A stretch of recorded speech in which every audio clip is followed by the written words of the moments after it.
Bueno, todo el mundo, el ambiente del fútbol y también los que no son tan futboleros o futboleras están hablando de este tema porque, claro, nos tocaron a un jugador de la selección argentina, como es el Araña, como es Julián Álvarez, y todos tenemos una opinión al respecto y no nos gusta ver esa imagen de un Julián Álvarez completamente abatido. El Araña, además. Sí, exacto. ¿No es el Araña? Él es el Araña. El Araña, ok. Así es. Sí, ¿Está mal? No, está bien. Es el Araña. Como el hombre araña, el Araña. Exactamente. Estamos comunicados con Cristóbal Soria, periodista español, columnista de El Chiringuito, para hablar justamente de qué está pasando con Julián. ¿Cómo estás, Cristóbal? Acá todo el equipo de No Somos Nadie, te saludamos. ¿Qué tal? Muy buenas tardes desde Madrid, España. Un saludo para todos. Gracias, igualmente para vos. Contanos cómo se está viviendo ahí en Madrid esta situación con Julián. Pues mira, yo estaba escuchando la introducción. Yo no soy sospechoso. Todos saben que le deseo absolutamente todo lo mejor que se le pueda desear a cualquier futbolista de la selección argentina. Pero en este caso tenemos que ser objetivos y tenemos que decir que Julián se ha equivocado. Y Julián se ha equivocado gravemente en contra de los intereses de su club. O Julián cambia, o Julián da un volantazo y hace las cosas de otra forma, empieza a pedir perdón y empieza a retomar un poco las cosas de otra forma, porque si no se antoja un año complicado, un año convulso, y yo no deseo ni quiero ver a Julián todo el año sentado en el banquillo con la cara que lo vimos el pasado domingo. Claro, tiene que ver con eso, ¿no? Con que él tenía un contrato y el deseo está bien de irse al Barcelona, pero al fin y al cabo la potestad la tiene el club, la tiene Atlético Madrid, que no va a reforzar un rival directo y que si lo quiere comprar el Barcelona, que ponga los 500 millones, creo que de euros, no sé dólares o euros, y que se lo lleve, y no va a pasar eso. Pero bueno, también está en el rol de Julián de entender que es un jugador profesional y que tiene que hacer lo que dice el club, al fin y al cabo, porque es un empleado. Y si no no está cumpliendo su trabajo. Claro, yo tengo un deseo, yo tengo un sueño. Mire usted, yo quiero ir a la luna. Quiero ir a la luna y sí, está muy bien, yo tengo un sueño, tengo un deseo, pero después tengo que tener los pies en el suelo. Yo soy panelista en El Chiringuito y no soy astronauta, por mucho deseo que yo tenga y por mucho sueño que yo tenga.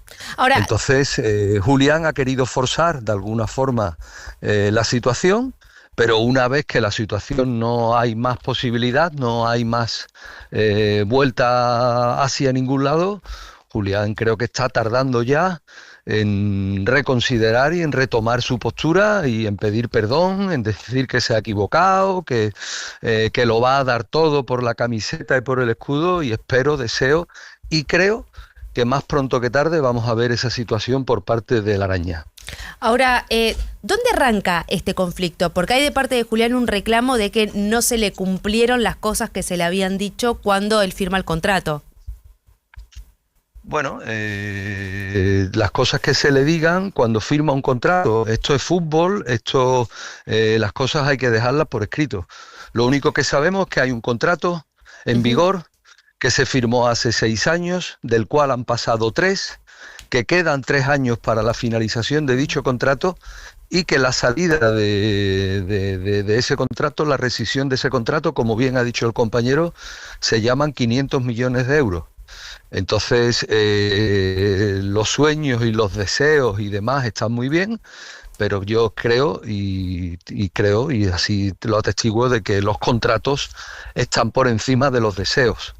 Entonces, eso que me dice Julián o su representante que le dijeron, yo creo que el representante de Julián debe de saber que esto es fútbol y que las palabras se las lleva el viento. Si te dijeron algo, haberlo dejado por escrito, haber hecho constancia de eso que dice que te dijeron, que además las partes la otra parte, en este caso el club, no dice lo mismo que dijo Julián, y lo único que tenemos constancia y certeza es que hay un contrato por escrito en las condiciones que hemos hablado anteriormente. Por eso digo, me reitero y sin ánimo de repetirme, creo que Julián se ha equivocado y creo que le hacemos un flaco favor al propio jugador si queremos pensar en que pobrecito Julián.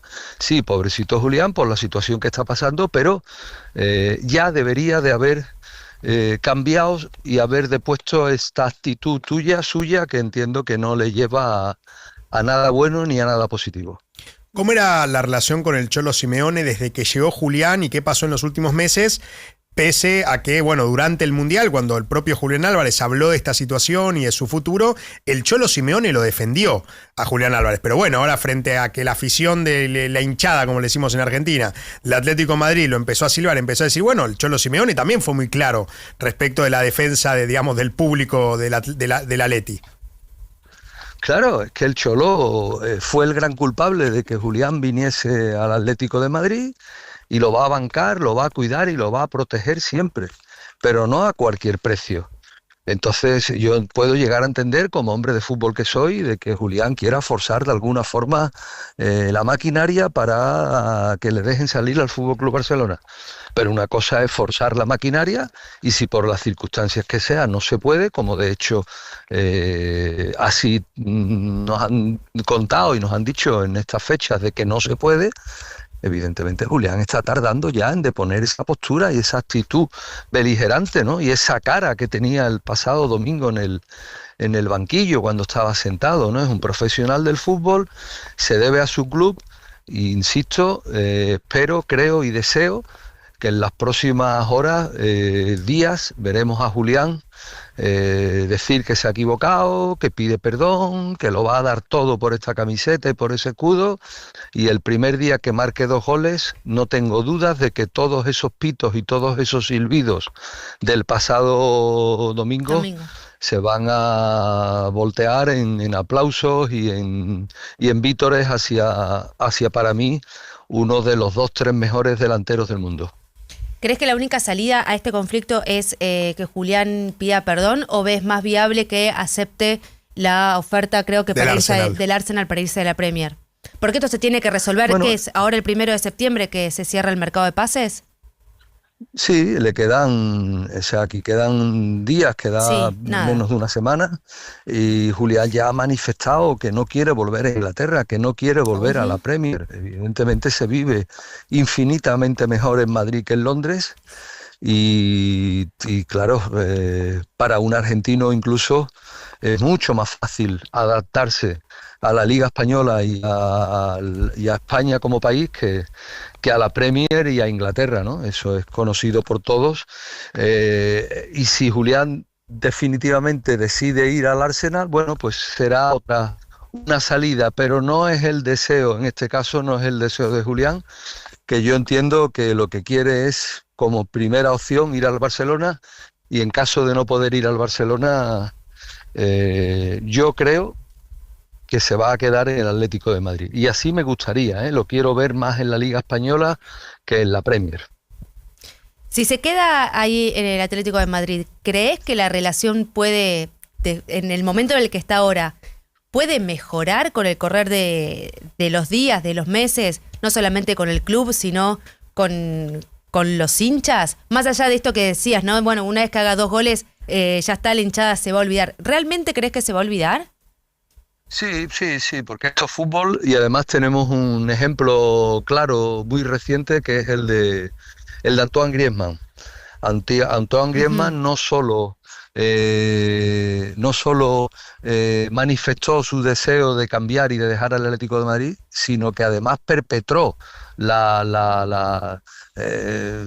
alguna manera el saltar, el irse a un club rival, ¿no?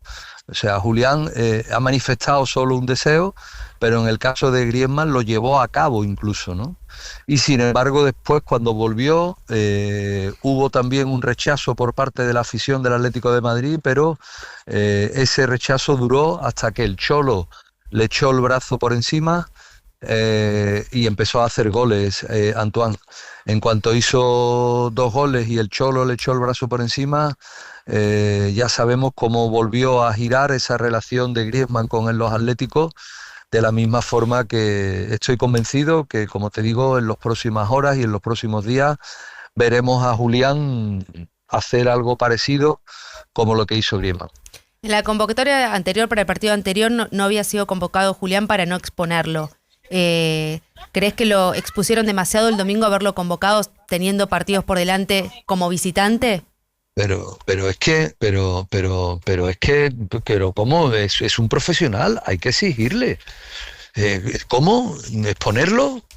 Que tenía que haber estado, el primer partido no estuvo porque estaba todavía recién aterrizado, recién llegado tras su paso por el Mundial. Pero ya para el segundo partido y para los siguientes tiene que ser convocado y tiene que ser un futbolista más. Hay que darle normalidad a esta situación. Esto no puede seguir así. Y parto otra vez de lo mismo y parto de la base del principio que lo decía. Yo no soy sospechoso, ¿vale? Yo no soy sospechoso y quiero lo mejor para todos y cada uno de los argentinos que formen parte de la selección argentina. Pero en este caso hay que reconocer que Julián se ha equivocado. Es así y no pasa nada por decirlo. No, tal cual, no pasa nada. Cristóbal, muchísimas gracias por este rato, por esta charla con nosotros. El 1 de septiembre, como decíamos, cierra el mercado de pases, así que ahí sabremos con más certeza qué es lo que pasa con Julián. Y ojalá que se resuelva lo antes posible. Ojalá, así sea. Estupendo. Gracias, Cristóbal. Un beso grande. Un saludo. Chao. Chao, hasta luego. Cristóbal Soria, periodista español, columnista en El Chiringuito.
Nunca viene mal un poco de ficción.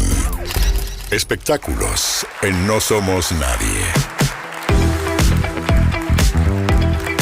Momento de seguir ampliando la agenda de espectáculos con Barbie Arroyo. Sí, sabemos que Ricardo Darín es un artista sumamente convocante, Sí. no solamente aquí en Argentina, sino también en España. Madrid es la ciudad en donde cada año va a hacer siempre temporada teatral con Andrea Pietra, le va muy bien escenas de la vida conyugal. Esta creo que es la temporada número 8, cortita va a ser, porque tiene otros compromisos, que es ser el padrino del Festival de Cine de San Sebastián, que es uno de los más importantes a nivel mundial y que siempre le da un espacio muy especial a todo lo que es el audiovisual argentino. Hay lazos estrechos muy fuertes porque todos los años hay películas argentinas, jurados argentinos. El año pasado Lali Espósito fue jurado. Ay, y sí, cuando no me todos, acordaba. Sí, cuando todos decían, Lali Espósito tampoco tiene una trayectoria muy grande en cine, pero José Luis Rebordinos, el director, quería hacerle como una jugada a Milei. Entonces estaba en plena batalla Milei contra Lali y la convocó como jurado. Pero bueno, más allá de eso, la figura del festival es Ricardo Darín. Están los afiches que van a empezar a recorrer toda España y parte de Argentina también a partir del 18 de septiembre. Y allí se presentará entonces la película Lo dejamos acá. Película que financia Netflix, que pasará un poquito por el cine, pero que ya tiene justamente fecha de estreno el 16 de octubre en la plataforma. Y uno dice, ¿pero por qué no está en la competencia oficial? Porque cuando sos la imagen del festival y si encima competís, ya estás como, bueno, de alguna forma condicionando al jurado internacional para que te voten. Y no se puede. Ha pasado con Kate Blanchett, que ha sido también afiche o madrina en algún momento, y con tantos otros. Pero de todos modos tienen la premier. Allí se va a estar estrenando y estará, por supuesto, Ricardo Darín, Diego Peretti también, que es el protagonista en realidad con él. Es la historia de un psicoanalista y uno se va directamente a Peretti, que es... Porque es psicoanalista. Claro, es psiquiatra. Psiquiatra. Es psiquiatra, tal cual. Es psiquiatra, no es psicoanalista, es verdad. Pero no, él es el paciente. Es un escritor en una crisis intelectual y que va justamente a la consulta porque quiere dejar algunos excesos y malos hábitos para volver a escribir. Y se encuentra con un psicoanalista, en este caso Darín, que está harto de las técnicas que ha utilizado, que quiere impulsar algo distinto, que ni los escucha ya los pacientes y que lo tiene frente a este Peretti y bueno, no sabe cómo arrancar.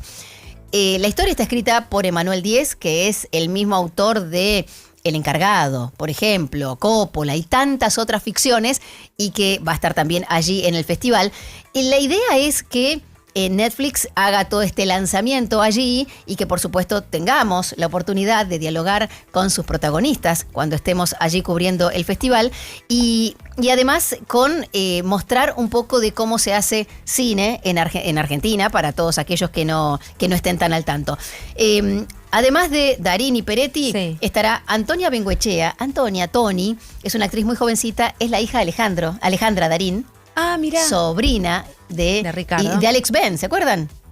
Un actor, ha sido galán en su momento, Alex Ben el padre, que es Ben de Bengoechea, en realidad lo acortó al apellido.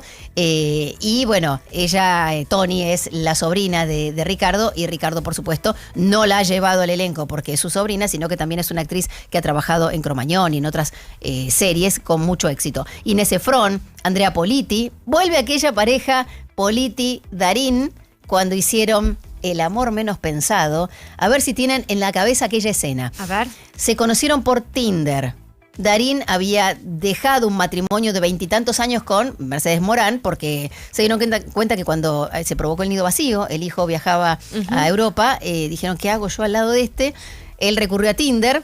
Se encuentra con Andrea Politi, Bárbara, el personaje de Andrea Politi se llama. Claro, y él, sale de nuevo al mercado y no entiende cómo se relacionan y ella lo sacude de una manera. No se acuerdan de la escena. No. Chicos, vean de nuevo El amor menos pensado, película que le he visto 1000 veces y te morís de risa, muy conocida. Y Darín le dijo, qué gran comediante que es Andrea. A ella sí la vamos a llamar porque Kenia Films, su productora con el chino Darín, forma parte también de la producción de esta película. Pata Echegoyen, Carlos Santamaría y Miriam Odorico. 16 de octubre entonces tendrá el estreno aquí en plataformas, pero el estreno mundial se producirá entonces el 18, apenas arranque el festival, o 19 de septiembre, allí en San Sebastián, España. ¿Cómo es el Festival de San Sebastián? Hermoso. Para empezar, es una ciudad muy, muy bella, una ciudad costera que forma parte del País Vasco. en donde en esta región de España puntualmente los argentinos nos aman, porque ellos recuerdan que Argentina ha sido un lugar que cobijó a los vascos cuando venían escapándose tanto, bueno, de la Guerra Civil Española y de distintos momentos económicos y sociales. Al Virreinato del Río de la Plata en gran parte lo hicieron los vascos. Exacto, aquí hay muchos vascos, todos tenemos algún vecino, alguna rama familiar, y ellos, recuerdo haber subido un taxi y que te escuchan la forma de hablar y te dice argentino, y te agradecen. Cuando ellos por ahí, o uno mismo, no tiene mucho que ver con aquella situación social, y sin embargo reconocen mucho eso. La ciudad se tiñe de estrellas, porque es pequeña, hay un mega hotel 5 estrellas, que es el María Cristina, en donde allí podés cruzarte con Angelina Jolie, como pasó el año pasado. Este año va Brad Pitt. Mirá qué dato me estaba pasando. Cuando hoy me llegó el mail dije, no puede ser. Te cayó la ficha recién. Claro, el año pasado pude formar parte también, acompañé el festival, estuvimos en la conferencia de prensa de Angelina Jolie, de Jennifer Lawrence, y este año con Brad Pitt. Ay, esa no me la pierdo. Ya les aviso, chicas, voy a buscar algún lugar lo más cercano posible, tengo que hacerme una foto con este señor. Bueno, él también pero están todos en ese mismo hotel. Están todos en ese hotel, exactamente, Darín van a estar. Yo no, a mí me mandan a otro. Pero bueno, no importa. Pero es grande San Sebastián o Donosti, ¿no? Sí, es pequeña. San Sebastián es pequeña, se recorre a pie también. Hay distintas playas que ni las llegás a conocer, porque la verdad que la jornada laboral es muy intensa. Desde las 8 de la mañana hay proyecciones hasta las 9, 10 de la noche. Y además con la diferencia horaria que hay aquí, son 5 horas. Entonces uno está todo el tiempo conectado, pero feliz de poder formar parte de esto. Hay periodistas argentinos, pero no muchos, lamentablemente, porque hay que costear, ¿no? El viaje, el alojamiento, vivir allí.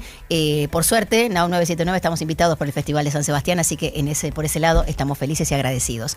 Y habrá otras películas argentinas también, por supuesto, que vamos a estar acompañando, ¿no? Desde Mis Muertos Tristes, esta película que tiene Mercedes Morán, Dolores Fonsi, Alejandra Fleshner también, y otras que están también en competencia como Glaxo, en donde Lali Espósito allí irá como protagonista y no como jurado. Esteban Lamote, Marcelo Subioto, que tiene su Concha de Plata como mejor actor por Puan hace ya 3 años. O sea, todos ellos también van a estar. Todos van a estar allí en el Festival de San Sebastián, más allá de artistas de todo el mundo, como Brad Pitt, lo vuelvo a decir.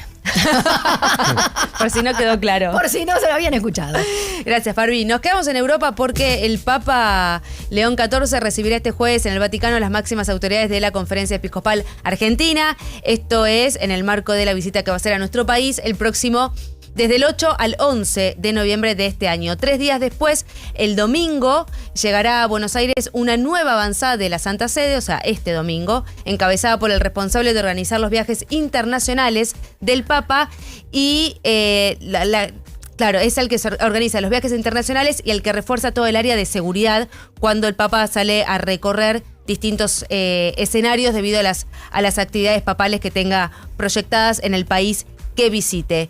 El arzobispo de Mendoza, el presidente de la Conferencia Episcopal Argentina, Monseñor Marcelo Colombo, y el obispo auxiliar de San Isidro y secretario general del Episcopado, Monseñor Raúl Pizarro, serán recibidos entonces este jueves 27 de agosto en Roma por el Papa León XIV. La audiencia tendrá un fuerte contenido institucional. Será el encuentro de la conducción del Episcopado argentino con el Pontífice a poco más de 2 meses de su llegada al país. En un momento en que la Iglesia, el Vaticano y el Gobierno comenzaron a transformar las propuestas iniciales en un esquema operativo para los 4 días de visita. Recordemos que en esta visita el Papa va a estar no solamente en la ciudad de Buenos Aires, sino que tiene actividades también en Córdoba y también en Luján, en la Basílica de Luján. El domingo 30 llegará a la Argentina una nueva avanzada de la Santa Sede, permanecerá en Argentina hasta el jueves y luego continuará hacia Uruguay y Perú, los otros 2 países incluidos en esta gira latinoamericana. Así que el jueves, entonces, reunión en Roma, el domingo, reuniones en Buenos Aires para empezar a diagramar y afinar detalles acerca de la seguridad del recorrido y todas las actividades que haga el Papa León XIV en nuestro país.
de lo que está pasando en materia de salud mental, Patricia Bullrich, la senadora, busca impulsar una reforma en la Ley Nacional de Salud Mental y negocia apoyos en el Senado. Hay distintos cambios que tienen que ver con acciones de prevención, tratamiento, rehabilitación e inclusión comunitaria, teleconsulta para poder ampliar la cobertura y también el tema de la internación, ¿no? Que siempre está ahí el tema sobre la mesa en esos casos donde el paciente elige no querer internarse y la familia considera que es muy prioritaria y necesaria esa intervención, que no se puede llevar a cabo cuando el paciente no lo quiere hacer, porque justamente la vía para poder hacerlo es judicial y bueno, ya sabemos lo que pasa cuando todo entra en ese terreno. Estamos comunicados con Marcelo Tetkovich, él es médico psiquiatra, director médico de INECO, vicepresidente de la Asociación Argentina de Psiquiatras, para hablar justamente de ese tema, para conocer dónde estamos parados en materia de salud mental y cuáles son esos cambios que está negociando Patricia Bullrich para modificar en esta ley. ¿Cómo estás, Marcelo? Acá todo el equipo de No Somos Nadie te saludamos. ¿Qué tal? ¿Cómo están? Un gusto y gracias por hablar de este tema. Yo en realidad no conozco en detalle la propuesta de la senadora Bullrich.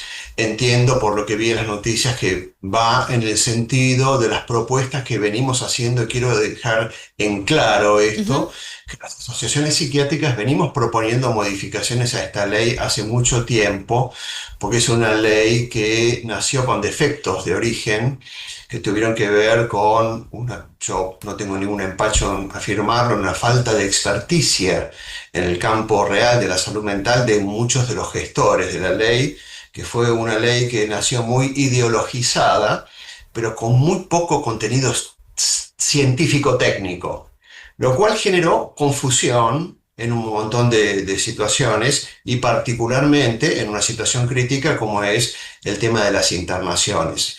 Esto lo afirmamos en la discusión que se hizo en el Senado hace unas cuantas semanas atrás. No hay ninguna ley en el mundo que va a poder eliminar ni impedir que los trastornos mentales severos sigan teniendo eventos agudos, ¿sí? En los cuales la medicina tiene que intervenir en forma así urgente. Entonces, bienvenida a la discusión y bienvenidas las modificaciones. ¿Cuáles son esos cambios que ustedes estuvieron impulsando y críticas, ¿no?, a la ley actual?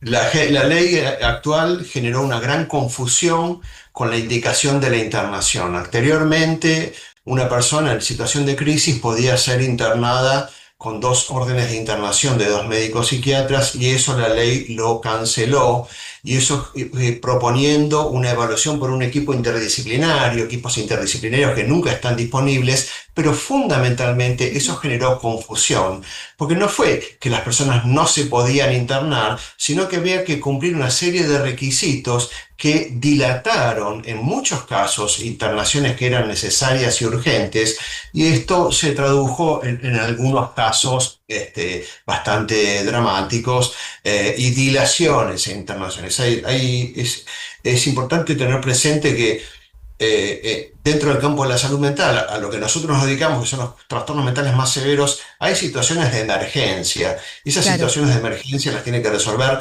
casi siempre tiene que haber un médico involucrado. Y la ley bloqueaba eso e impedía que un profesional, una vez hecho un diagnóstico y detectada una situación que requería una internación inmediata, con su orden no bastaba. Había que acudir a este equipo interdisciplinario que nunca estaba disponible, no era una cosa fácil de acceder, y esto generó más que nada confusión y retraso en muchos casos. Uno cuando habla de la ley de salud mental siempre sale el tema de las internaciones, pero ¿qué pasa en estadios previos a la internación? ¿Dónde estamos parados y qué cambios se sugieren o impulsan cuando quizás no estamos en una instancia donde es urgente una internación, pero sí es necesario que una ley te ampare para tratamientos, prevención? Por supuesto, en ese sentido, la ley vigente no es mala porque propone un abordaje comunitario y propone cosas que no se han hecho efectivas, que tienen que ver con generar una red de salud mental mucho más amplia que la que tenemos. En la actualidad nuestra red de salud mental está un poco restringida a los hospitales monovalentes. Nosotros queremos aclarar que los hospitales monovalentes los consideramos la alta complejidad de los cuidados de salud mental e insistimos que no deben ser cerrados, algo que la ley proponía, con una conducta totalmente prejuiciosa y negacionista de los trastornos mentales graves. Los hospitales de salud mental tienen que seguir existiendo como existen los hospitales de cardiología, de gastroenterología y de enfermedades respiratorias, como todas las especialidades, porque representan la alta complejidad. Entonces hay una red que hay que generar y hay una conciencia que hay que generar en el sentido de que la salud mental debe estar disponible en la comunidad. Entonces habría que generar todo un dispositivo de atención con equipos interdisciplinarios que estén más cerca de la gente. Eso es algo que la ley propone y que creo que hay que efectivizar. Y algo que la ley, y en esto es una de las cuestiones técnicas que nosotros criticamos cuando fue sancionada, ni siquiera mencionó, es un capítulo que es de enorme importancia en la salud mental en el mundo. En este momento son las intervenciones precoces. Las intervenciones precoces son justamente eso, es una red de contención que permite identificar a las personas con situaciones de estar en riesgo de padecer trastornos mentales y producir intervenciones mucho antes de que sea necesaria una internación o llegar a un caso más severo. Eso es lo que nosotros proponemos. La ley de salud mental hace mucho hincapié en el cuidado comunitario, con el cual estamos totalmente de acuerdo, pero el cuidado comunitario es para una instancia posterior, una vez que la persona superó la fase aguda de la enfermedad. El cuidado comunitario no es factible en las fases agudas de las enfermedades. Cuando yo hablo de las enfermedades severas, estamos hablando fundamentalmente de la psicosis, de los trastornos por consumo de sustancias graves y enfermedades de tipo anímico graves que implican riesgo para las personas. La internación especializada no puede ser reemplazada en ese momento por el cuidado comunitario. El cuidado comunitario es para una instancia posterior o una instancia previa en la cual la inserción de la persona en riesgo, como decíamos, en los cuidados comunitarios permite acceder a un dispositivo de prevención y de tratamiento adecuado. Marcelo, ¿cuáles son aquellos diagnósticos que más te preocupan o más crecieron en este último tiempo en materia de salud mental? Quizás no yéndonos tanto a lo que son diagnósticos más profundos y más fuertes, sino lo que tienen que ver más con nuestra cotidianeidad hoy en día. Bueno, los que han crecido de forma significativa en Argentina y en el mundo y siguen creciendo son los trastornos de ansiedad, el trastorno por consumo de sustancias y los trastornos del estado de ánimo. Los trastornos del estado de ánimo son las principales causas de discapacidad en el mundo y representan una cantidad de personas afectadas enorme. Y esto sigue creciendo en el mundo. Suponemos que esto tiene que ver con que el mundo es un gran generador de incertidumbre y estrés, y esto está íntimamente vinculado con la generación de estos trastornos. Y después los trastornos de ansiedad y el trastorno por consumo de sustancias, con un jugador relativamente novedoso que es el consumo de la electrónica, la tecnología, las medias. Eso sabemos que las apuestas online, etcétera, etcétera, que es una cosa novedosa que ha crecido mucho y que sobre todo en los adolescentes es un problema bastante importante. ¿Te ha tocado atender adolescentes o pacientes que estén complicados por esto que decís del juego online, de las apuestas? Por ahí no personalmente porque no es mi área de experticia, pero sí en nuestro equipo sabemos cada tanto tenemos una situación bastante conflictiva con un adolescente que está involucrado en un consumo problemático de apuestas con consecuencias para él y toda la familia. Esto es bastante frecuente, sí. No es mi tema particularmente, pero claro, sí es frecuente. ¿Qué nos falta como sociedad en términos de salud mental? ¿Más educación, más cercanía a, no sé, distinto tipo de información que nos haga un poco más conscientes acerca de todo lo que estamos atravesando y que quizás en un mundo que va tan rápido no nos detenemos a pensar?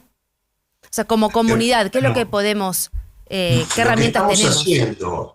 Lo que estamos haciendo es hablar y decir que los problemas de salud mental son enfermedades que requieren un tratamiento como cualquier otra enfermedad, porque el problema de los trastornos mentales es su carácter estigmatizante. Claro. Las personas que los padecen son segregadas de la sociedad, son consideradas ineficientes, inútiles o peligrosas. Y eso genera que las personas oculten sus trastornos mentales y que no sean tratados en un plano de igualdad con otro tipo de padecimientos. Esto, afortunadamente, sobre todo después de la pandemia, ha cambiado en la Argentina mucho y en el mundo mucho de forma positiva.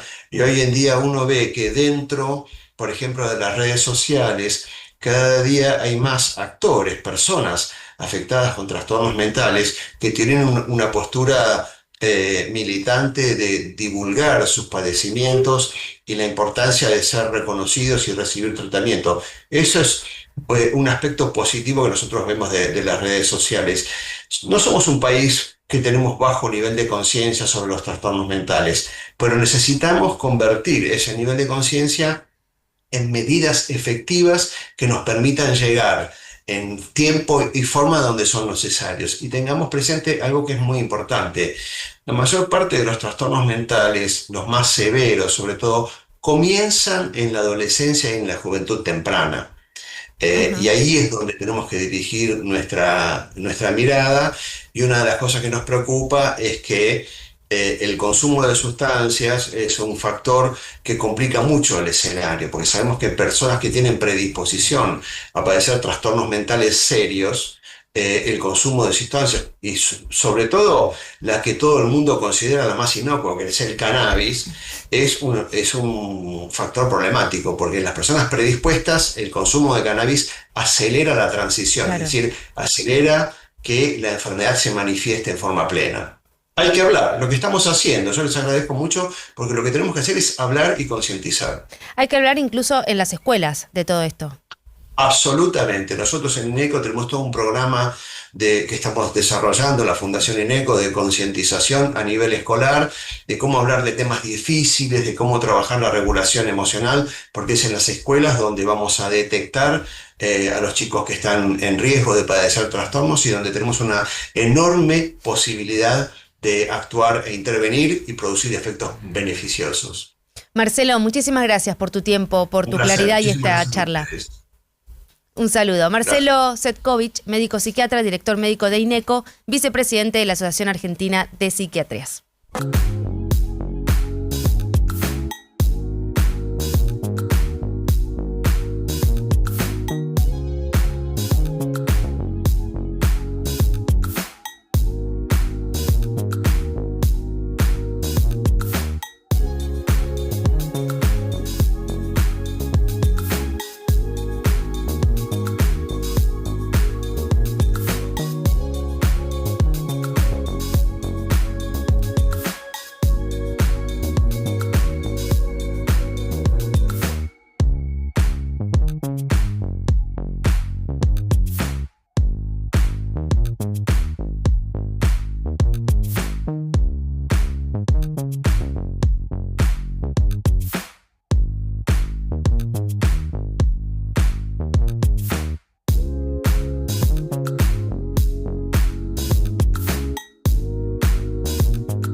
IPF desarrollamos más de 500 tipos de lubricantes, respaldados por las normas de calidad más exigentes y por vos.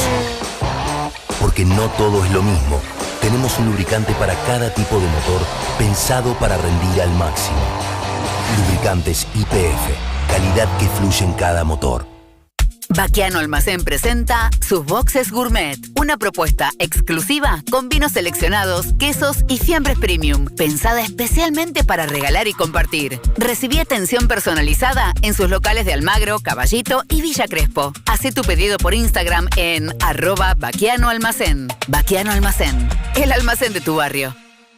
No hagas las compras sin tu 365. Recordá que todos los lunes y jueves tenés un 15% de descuento sin tope en el total de tu compra en Jumbo y Disco en sucursales y tienda online. Y si abonas con Sencope y Crédito, tenés un 5% extra. Hacé rendir tu plata todas las semanas con 365. Ver bases y condiciones en 365.com.ar. Tu batería en 50 minutos con instalación gratis.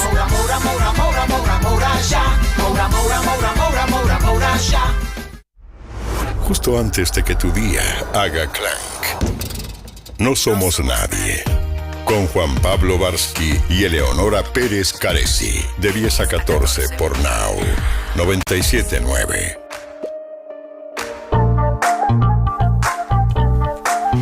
Nueva ronda informativa de este equipazo. Arrancamos con... Digo, Mauro. Mira. Sí, vamos a hablar de una medida que podría tomar el gobierno de Trump y sería de manera inminente en los Estados Unidos, de revocar las visas de negocio y turismo de hasta 200.000 extranjeros que habrían solicitado asilo en los Estados Unidos. Estas son las visas B1 y B2, ¿no? Es importante aclarar esto de para aquellos a quienes habían solicitado asilo. Exactamente. No que cualquiera que tenga una de esas visas. Exactamente. ¿Por qué? Que dice el gobierno de Estados Unidos que hay mucha gente que dice que va por turismo negocios y se termina quedando en Estados Unidos y solicita asilo. Entonces, para evitar este tipo de situaciones, va a revocar las visas solamente de turismo y negocios de aquellas personas que hayan solicitado asilo en Estados Unidos, así como probablemente también aumentar el monto que tienen que pagar las empresas que quieran contratar a extranjeros, para profesionales que vayan a Estados Unidos y que les otorguen una visa de trabajo. Para aquellos que lo hagan también seguramente haya un aumento del monto para las empresas, no así para la gente, que podrían seguir siendo, pero bueno, es un incentivo para que justamente las empresas contraten estadounidenses y no gente del extranjero. Gracias, Mauro. Barbie. Bueno, La Mujer de la Fila es una película que se estrenó el año pasado, protagonizada por Natalia Oreiro y escrita por Benjamín Ávila. ¿Se acuerdan ustedes? Sí. Es la historia real de Andrea Casamento, la madre de un joven de 18 años que fue detenido y encarcelado en Ezeiza porque estaba implicado en un robo, pero antes de un proceso judicial y todo, ya lo llevaron al penal de Ezeiza. La lucha de esta mujer para, por un lado, determinar que la justicia no había llegado a condenarlo y estaba preso con, delincuentes comunes, escribió un libro con esta historia y Benjamín Ávila lo tomó y buscó a Natalia Oreiro para que lo protagonizara. Bueno, la película tuvo su recorrido por las salas, luego también pasó a plataforma y a distintos festivales. Lo cierto es que el New York Times, en las recomendaciones semanales que hace de películas, series y lo que pasa en pantalla, la puso como una sugerencia para sus lectores. Y llamó la atención porque es poco habitual que esto suceda, que una película, en este caso argentina, sea elegida por la crítica de este diario americano, y allí está está en otra plataforma diferente a la de acá.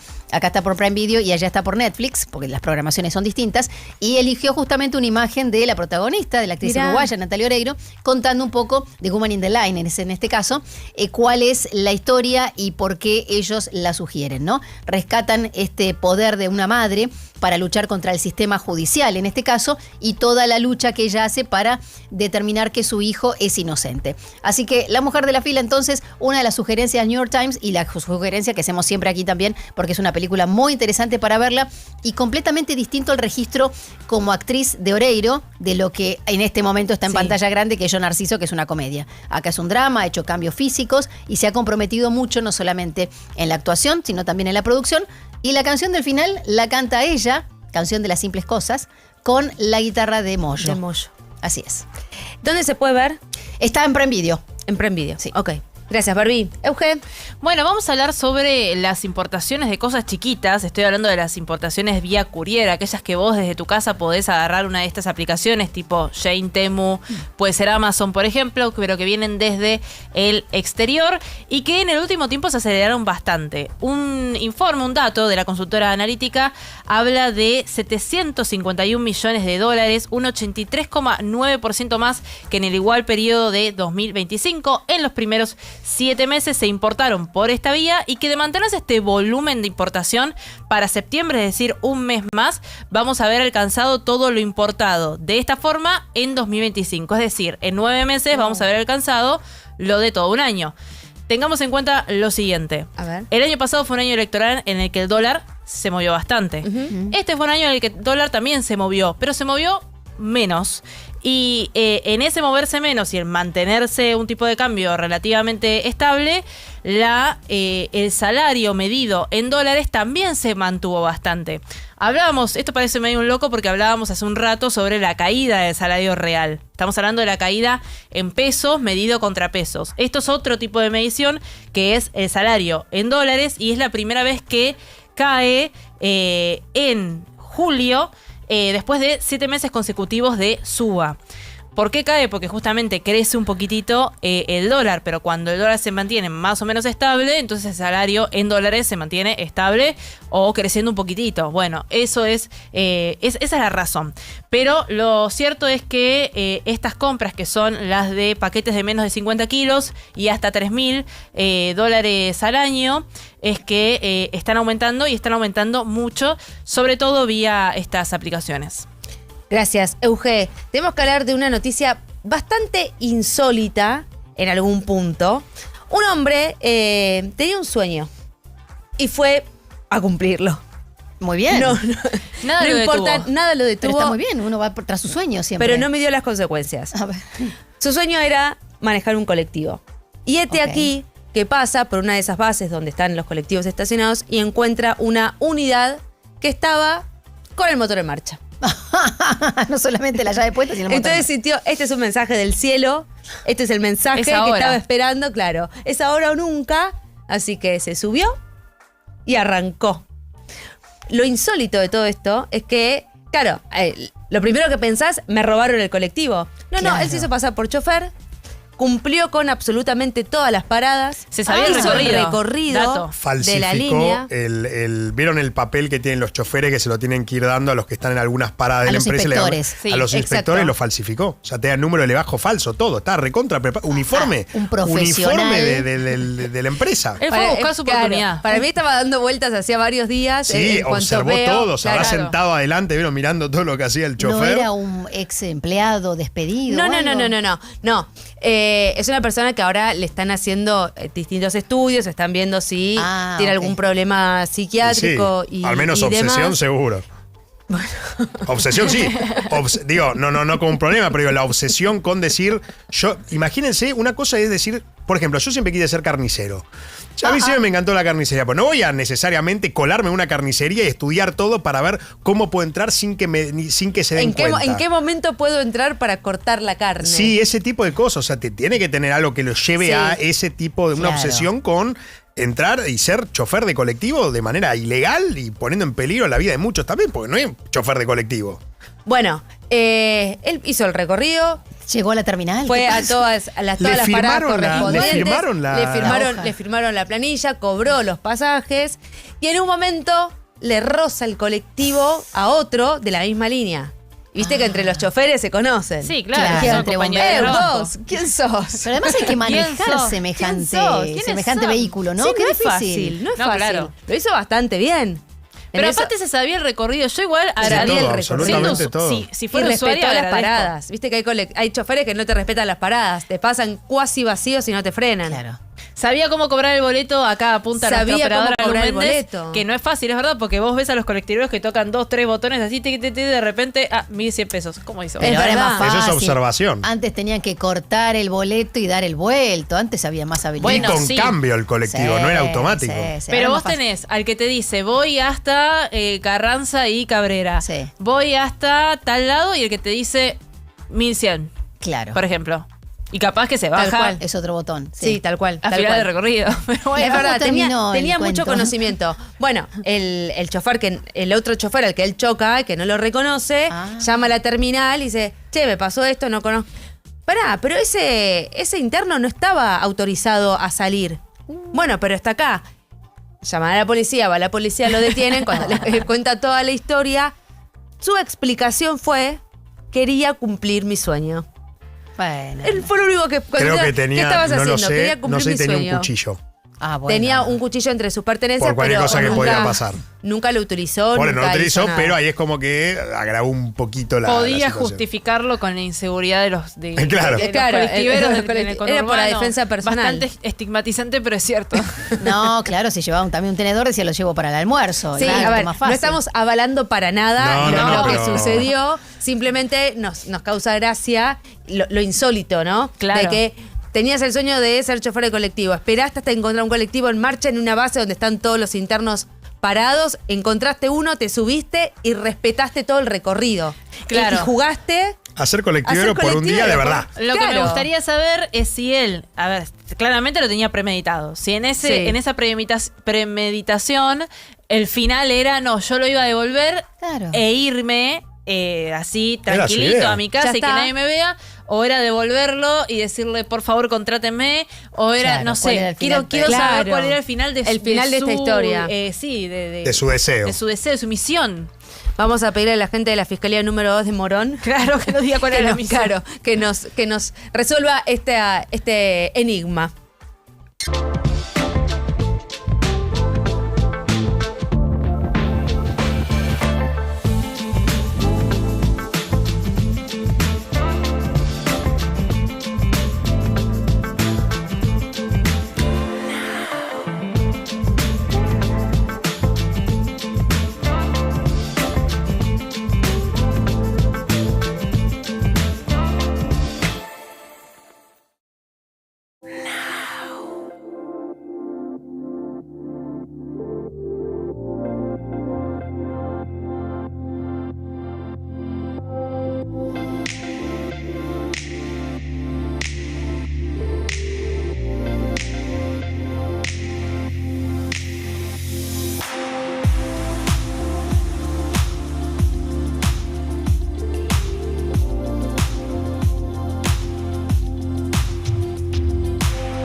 Ese querido, 1:02 de la tarde. ¿Cómo sigue el tiempo? Bueno, va a seguir con cielo mayormente cubierto, van a aparecer de golpe algunos rayitos de sol, pero bueno, vamos a tener en general bastante nubosidad sobre la ciudad de Buenos Aires y alrededores. La máxima va a llegar a unos 14 grados, no le falta mucho, estamos ahí pisando ya la máxima para hoy. Y mañana sí sube la temperatura, mañana podemos llegar a tocar unos 19, vamos a ver si no tenemos alguna sorpresita y llegamos a rozar los 20 grados. Pero se va a notar el ascenso mañana. Sí, se va a notar el ascenso de temperatura, pero llega todo, llega las temperaturas más elevadas y también la humedad. Así que ya a partir de la tarde o noche, empieza a haber chance de alguna lluvia aislada y ya pasando para el día jueves, bueno, ahí vamos a tener ya la probabilidad de lluvias y algunas tormentas.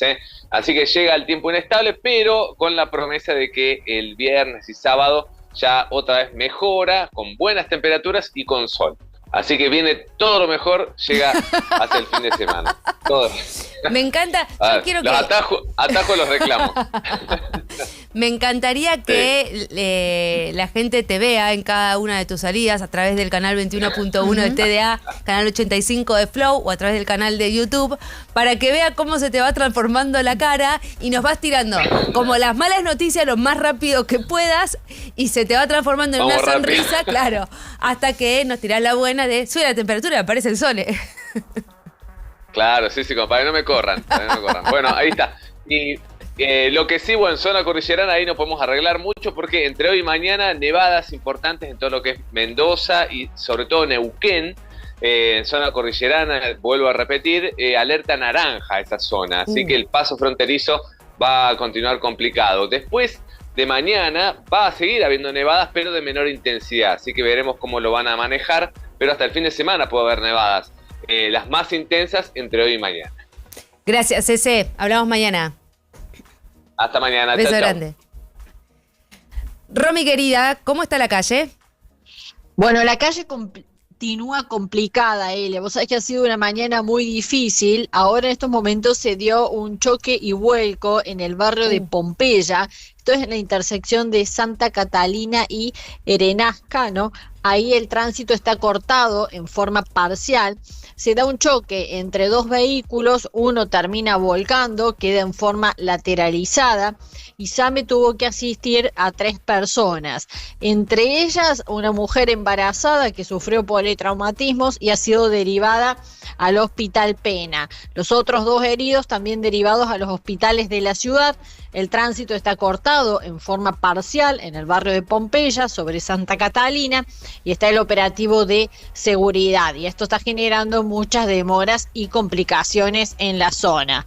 Además se suma en el Paseo del Bajo un corte en sentido al sur porque a la altura de Retiro se produjo el incendio de un vehículo, literalmente se prendió fuego. Bueno, están trabajando los bomberos para sofocar este foco ígneo y el tránsito todavía está cerrado. Ya de momento se va a estar habilitando a la circulación. ¿Sabés cuántos choques llevamos acumulados en el transcurso de la mañana? ¿Cuántos, Romy? 34 incidentes de tránsito hasta este mediodía. Una locura. Contando el que tuvimos hoy en la mañana con la persona que falleció. Bueno, el tránsito complicado con estos incidentes que se están dando. Los accesos a Capital Federal están todos sin demoras, con buena circulación. Panamericana, Acceso Este, Richeri, Buenos Aires, La Plata. La única que tiene retrasos es Avenida General Paz, en la zona de Mataderos y Liniers, todo en sentido hacia Puente La Noria. Los servicios, trenes, subtes y premetro, a horario, L. Muchas gracias, Romy. Hablamos mañana. Chau, chau. Chau, chau. Now.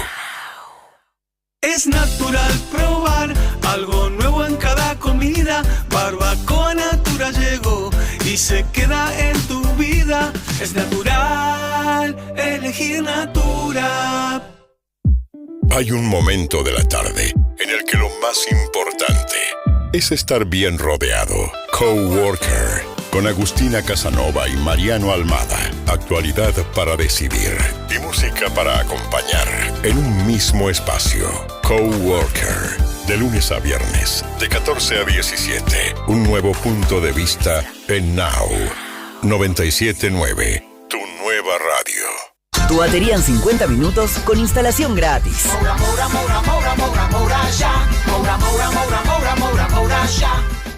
A la actualidad hay que encararla, sí o sí.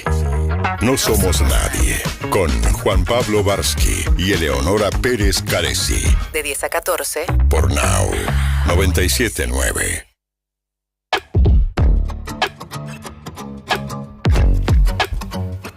Bueno, vamos a hablar de un tema que nos repercute a todos, que todos estamos más o menos metidos en lo mismo, porque la mayoría de nosotros tenemos redes sociales. Sí. Entonces la pregunta es, ¿hasta dónde puede meterse una empresa, la empresa que te está empleando o tu jefe, con tus redes sociales? ¿Puede tener intervención? ¿No puede tener intervención?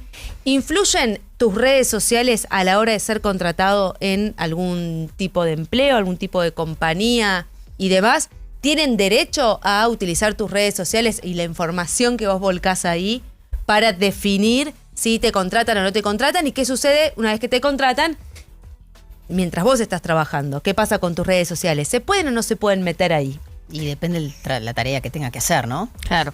Vamos a hablar con Paula Cortijo, ella es abogada especializada en ética corporativa, para que nos responda justamente todas estas preguntas. ¿Cómo estás, Paula? Acá todo el equipo de No Somos Nadie te saludamos.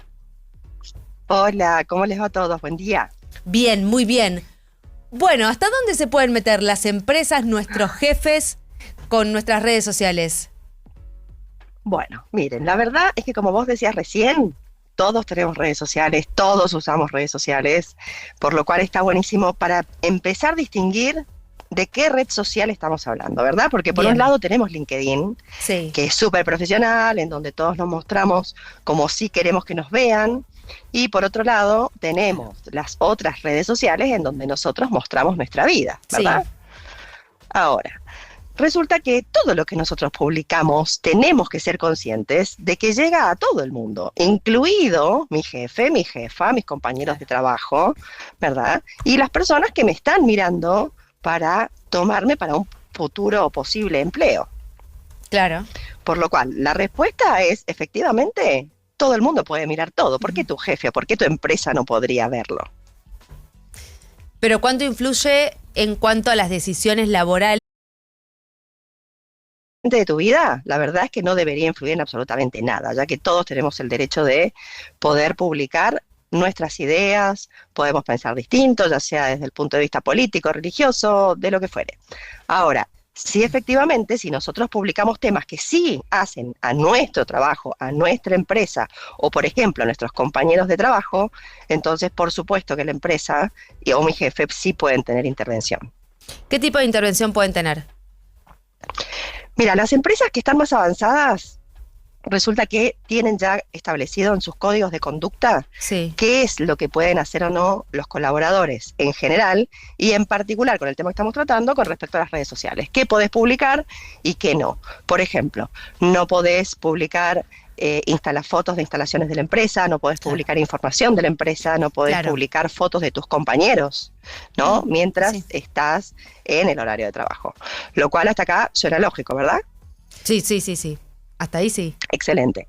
En ese mismo código de conducta es donde se establecen qué sanciones puede recibir un colaborador, que la mayoría de los códigos establecen que pueden ir desde una mera advertencia hasta la terminación de la relación laboral. O sea, te podrían echar por algo que vos publicaste en tus redes. Ok. Paula, yo recuerdo... Claro. Sí, perdón. Dime. Lo digo, recuerdo un caso de una docente que habían, de colegio privado, la habían tentado para pasar a un puesto directivo, como directora justamente de un colegio con primaria y secundaria, e hizo un comentario poniendo posición a favor de Palestina. El colegio era austríaco y fue en Twitter creo que fue, y la echaron enseguida. Tomaron como referencia esa posición, esa postura política, si querés, y no aceptaron que volviera a su puesto de trabajo. Se armó toda una polémica, ¿no? Sí, bueno, se armó toda una polémica, pero ahora, si bien todos somos libres de publicar lo que nosotros querramos y decir nuestras opiniones, también pensemos que las organizaciones, en este caso un colegio, que también puede ser una empresa, también elige qué clima organizacional y laboral quiere tener internamente, ¿verdad? Y depende de la institución, en este caso, bueno, también va a poder elegir con quién quiere trabajar o no. Por eso también es importantísimo lo que yo les comentaba recién de los códigos de conducta, porque si ya los tenemos establecidos, sabemos perfectamente qué es lo que se puede hacer y qué es lo que no se puede hacer, qué es lo que se espera de mí, qué es lo que no se espera de mí en esa empresa o en esa organización, y como empleado yo también puedo elegir si trabajar en esa organización. Claro. Si en esa organización justamente decían, mira, acá educamos a los chicos libremente y lo que fuere, y esta docente hizo lo que hizo, iba en contra de los valores, de los principios y de la cultura organizacional, y sí. Ha habido algunos casos, no me acuerdo ahora dónde, de o docentes o empleadas en alguna compañía que han decidido como echarlos de sus cargos porque subían a sus redes sociales fotos demasiado sensuales. ¿En el lugar de trabajo? No. En sus redes sociales personales, fuera del ámbito laboral, subían fotos como demasiado sensuales o provocativas, y desde el lado empleador dijeron, che, no queremos este tipo de perfil dentro de nuestra compañía, y se tomaron la decisión de echarla. Y ahí empieza a haber como un conflicto o un choque de libertades.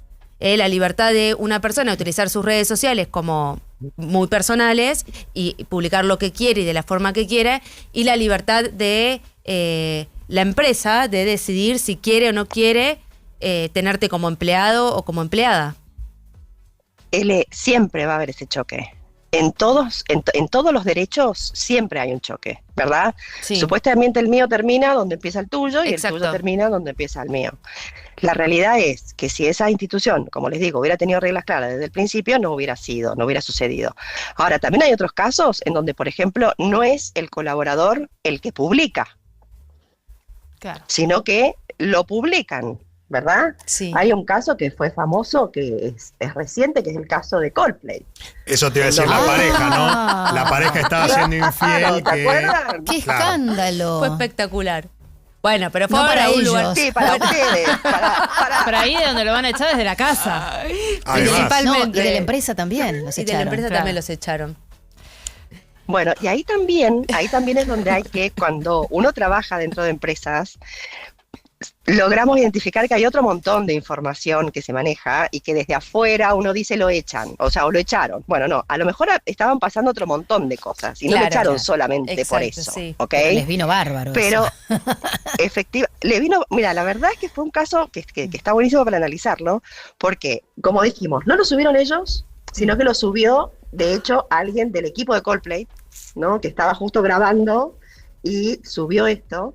Pero ustedes fíjense la repercusión que tuvo para la empresa, porque se tuvo que ir el número 1 de la empresa y la número 1 de recursos humanos de la empresa. Sí, encima recursos humanos, que conocen el reglamento. Pero ahí se tuvieron que haber ido por la repercusión, porque ellos no estaban haciendo nada malo corporativamente. Claro. Bueno, o sí. Porque sí, porque sería intraempresa. Si la empresa... Depende de la política de la empresa, entiendo esto, pero si la política de la empresa no deja que haya relaciones interpersonales generadas después de haberse producido una relación laboral, es decir, después de haber firmado un contrato o incorporarse a la empresa, ahí sí hay un tema. Y bueno, siendo revelado por una Kiss Cam de Coldplay, de repente es como muy polémico, ¿viste? Como para no hacer nada de parte de la empresa. Bueno, eso nosotros lo llamamos lo que se llama conflicto de interés. Claro. ¿Sí? Cuando hablamos técnicamente dentro de las empresas decimos, bueno, sí, efectivamente existe un conflicto de interés por una relación personal, porque si bien yo creo que sí hay, o sea, no es que yo crea, o sea, creo que está bien, y creo que la verdad en la práctica sí sucede, que hay un montón de vínculos personales dentro de las empresas. No solamente dentro de las empresas, sino también de gente de las empresas con clientes o con proveedores. Sí, totalmente. Ahora, sí, ¿verdad? Ahora, yo lo tengo que declarar. ¿Y cuándo se produce el problema? Es cuando son entre supervisor y supervisado. Es decir, cuando mi jefe, hay en este relación caso, de poder, claro, decide mi sueldo, decide mi ascenso, decide mi bono, decide si sigo o no sigo, decide si me ascienden a mí o a vos, ¿no? Entonces, bueno, ¿y por qué? Y porque tengo una relación con él. Entonces lo que se hace, si efectivamente se declara el conflicto de interés, y entonces ahí la compañía, la empresa puede tomar decisiones de qué hacer. Claro, No sí, siempre pero igual es que un uno se montón tiene que ir. uno tenga que blanquear una relación sí, cuando a lo pero mejor bueno. no querés Es mucho, pero al blanquearla. mismo tiempo, lo que digo, también al mismo, yo pienso la relación de poder dispareja entre que es muy fina la línea entre, no sé, por ejemplo, ¿no? Hay un editor que no deja ir un viaje a un redactor Sí. o una redactora, digo, pareja heterosexual estoy hablando. Y de repente es porque hay entre ellos un problema porque eran pareja. Por ejemplo, y esa No le permite crecer, sí, decís, y no le permite profesionalmente, crecer. claro. Y esa pareja se hizo después de que se conoció en el trabajo, por ejemplo.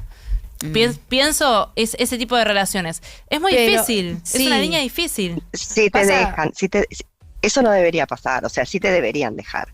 A ver, no porque vos tengas tu pareja dentro de la empresa, es que vos tengas que dejar de cumplir tu trabajo. Y si a ese viaje vos tenés que ir porque justo tu pareja es el comercial y vos sos la persona encargada de marketing y es un evento específico a donde tienen que estar los dos, no debería influir que sea tu pareja. O sea, Claro. hay que siempre mirar la función que la persona cumple dentro de la compañía. Y siempre lo que hay que hacer justamente es declararlo para que la compañía pueda tomar esas decisiones de manera informada y que todos estén cómodos para que ese viaje pueda suceder y que vos puedas hacer tu trabajo como corresponde. Claro. Y tu pareja también. Claro. Y si estás de trampa, como en el caso de Coldplay, no ir a un evento masivo donde te puedan descubrir. Ser un poco más cuidadoso. Ese vivo, Cuidadosa. sea vivo en ese caso.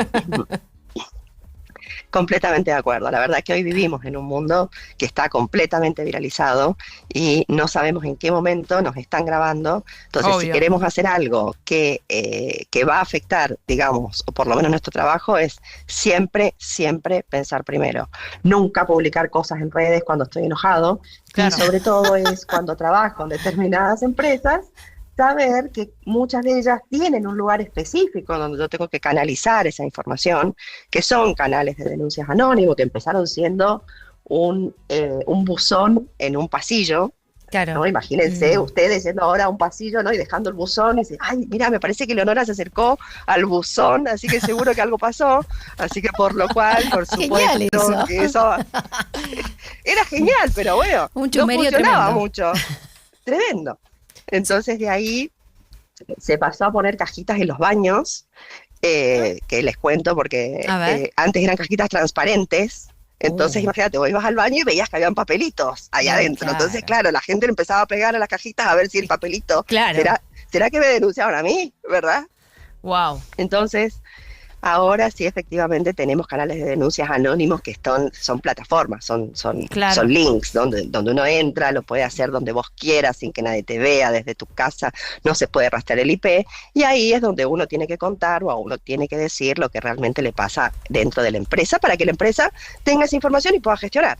Sí, pero eso es 100% efectivo, porque no evita el hecho de que tengamos que asumirnos como adultos y enfrentar conversaciones incómodas y decir abiertamente a la persona que sea la indicada o sea un superior o sea la misma persona con la que sentimos una incomodidad, poder hablar, tener ese espacio común en donde se pueda dialogar de nuestras diferencias.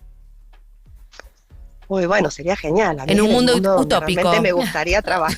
A mí es donde a mí me gustaría trabajar y realmente creo que sí, que hay personas que sí tienen la personalidad y el carácter o el momento para hacerlo, pero recordemos que estamos en un ambiente laboral en donde mi jefe, de alguna manera, o mi par, o la persona que está teniendo esta conducta conmigo, por ahí me resulta incómodo comentárselo, ¿verdad? Entonces, esos canales de denuncia sí sirven para aquellas personas, las que se animan, por supuesto. Hay un montón de personas que van y que tratan de solucionar el conflicto. Pero la empresa tiene que poner a su disposición una herramienta porque hay muchas personas que no se animan. Pasa que a mí lo que me sucede con los canales anónimos ¿y cómo sabes que es verdad? ¿Cómo sabes que no están ensuciando a un compañero que a lo mejor no hizo nada? Compañero, compañera, aprovechándose de este anonimato, ¿no? Teniendo en cuenta lo que pasa con las redes sociales, que abiertamente se dicen cosas de un lado del otro y se arman debates sobre la nada misma, pero muy violentos, con inventos. Bueno, nosotros manejamos hace 18 años este tipo de canales. Entonces, imagínate que así como ustedes tienen que chequear sus fuentes. Bueno, pero tienen una forma de... Sí. Nosotros sí manejamos, hay hasta técnicas de investigación, digamos, ninguna denuncia que se recibe pasa directamente a la empresa o al número 1 o a tu jefe. O sea, primero se hace un plan de investigación, se establece qué se va a investigar, a qué persona se va a entrevistar, con quién se va a hablar, siempre con confidencialidad. Se trata de hacer todas las entrevistas fuera de la compañía para que la gente no vea lo que está pasando. Y una vez que sí, ya se tiene una noción más certera de si esto está pasando o no, entonces se avanza, ¿no?, bajo técnicas de investigación. Y sabemos que se utilizan estas herramientas, como vos decís, pero se identifica, desgraciadamente muchas veces no se puede identificar a la persona que denunció, porque justamente es anónimo. Claro. ¿Verdad? Y queremos que funcione bien. Sí, ahora, pero sí, las denuncias pueden ser o comprobadas o no comprobadas. Perfecto. ¿Cuáles son las razones por las que la gente más denuncia a, no sé, sea un superior o un compañero? ¿Cuáles son esas costumbres o malas costumbres que son más habituales en las compañías? Mira, del 100% de las denuncias que nosotros recibimos son de temas, porque pueden ser por distintos temas, ¿sí? Ahora, el 80% de ese 100%, el 80% son por temas de relaciones entre humanos, ¿sí? O sea, de temas de recursos humanos. Y se generan porque tenemos también muchas generaciones trabajando juntas. Claro. Entonces, esta pregunta tuya, bueno, ¿qué casos?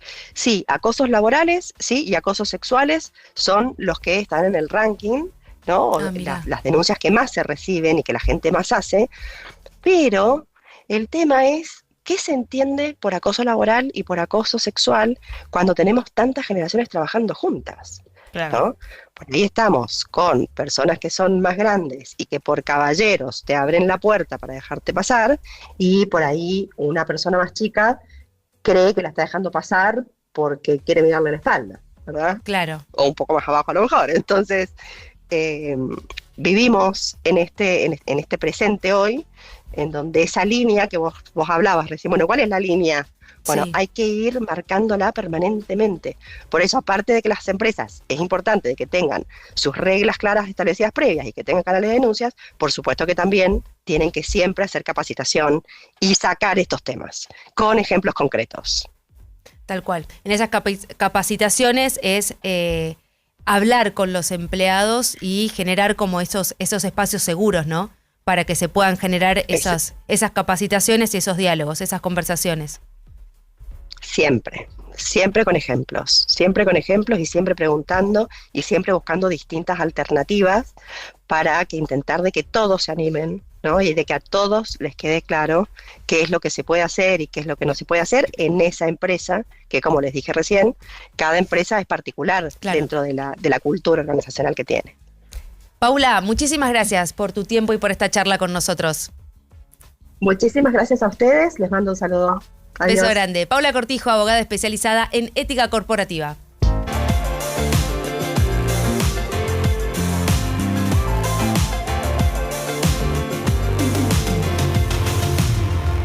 Now.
en todo el país. Última ronda informativa de este equipazo. Hasta las 14 te estamos haciendo compañía. Estás en No Somos Nadie y ahora empezamos por...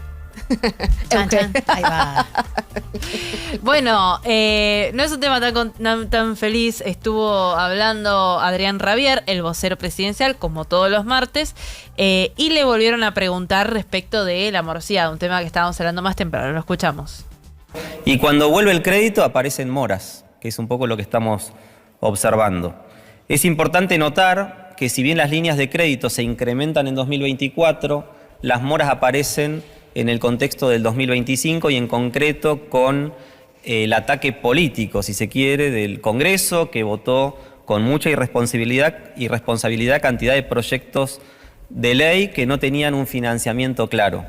Esa situación impactó sobre la demanda de dinero, impactó sobre el tipo de cambio, impactó sobre las tasas de interés, y cuando las tasas de interés se elevaron, esta situación llevó a que muchas familias no pudieran pagar los créditos.